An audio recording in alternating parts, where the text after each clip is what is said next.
ఓం శ్రీ గురుభ్యో నమః. యుక్తాహార విహారస్య యుక్తచేష్టస్య కర్మషు యుక్తస్వప్నావబోధస్య యోగో భవతి దుఃఖః. యుక్తమైన ఆహారము, యుక్తమైన నడత కలవాడును, యుక్తమైన పనులు, యుక్తమైన ప్రవర్తన కలవాడును మరియు యుక్తమైన నిద్ర కలవాడును అగువాడు ధ్యానయోగి దుఃఖము నుండి బయటపడగలుగుతాడు. అందుకనే మన పెద్దలు చెప్తూ ఉంటారు, అతి పనికిరాదు అని. అయితే మనస్సుని విశ్రాంతి ఇవ్వటమే ధ్యానం అంటే. ఈ చిత్తవృత్తులను నిరోధించటమే ధ్యానం అంటే. ఎలాంటి ఆలోచనలు వస్తున్నా వాటిని కట్ చేస్తూ స్థిర సుఖ ఆసనంలో కూర్చొని ఆలోచన లేని స్థితికి చేరుకోవటమే ధ్యానం అంటే. అలాగే ఏదైనా మంత్రాన్ని కానీ, షోహం అని కానీ, ఓం అని కూడా ఉచ్చారణ చేయకుండా మనసుని శూన్యం చేసుకుని ఆలోచన లేని స్థితిలో కూర్చోవటమే ధ్యానం అంటే.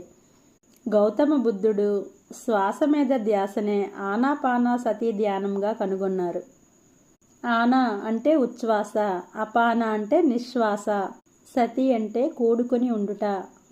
అంటే మన ఉచ్ఛ్వాస నిశ్వాసలతో కూడుకొని ఉన్న శ్వాస అన్నమాట. దీనినే శ్వాసానుసంధానం అని కూడా అంటారు.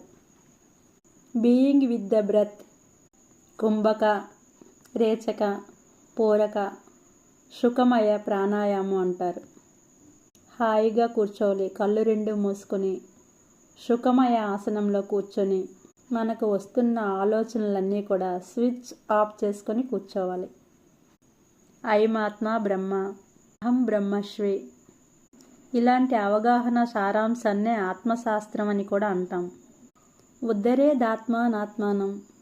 ఎవరి దీపాన్ని వాళ్ళే వెలిగించుకోవాలి, ఎవరిని వారే ఉద్ధరించుకోవాలి.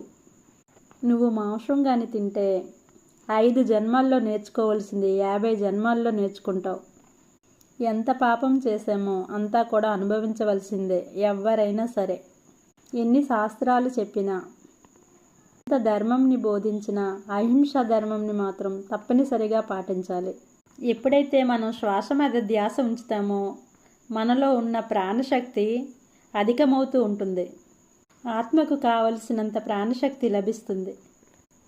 ఎవరైతే ఒక గురువు మాట విని 41 రోజులు ధ్యానం చేస్తారో వాళ్ళకి గత జన్మలో అన్నీ కూడా పూర్తి అయిపోయిన వాళ్ళే అయి ఉంటారు. అటువంటి వారు వెంటనే శాకాహారిగా, ధ్యానిగా మారిపోతూ ఉంటారు. గురియే గురువు. శ్రద్ధావాన్ లభతే ధ్యానం అన్నారు శ్రీకృష్ణ పరమాత్ములు. శ్రద్ధ ఉన్న వాళ్ళకి ధ్యానం వస్తుంది.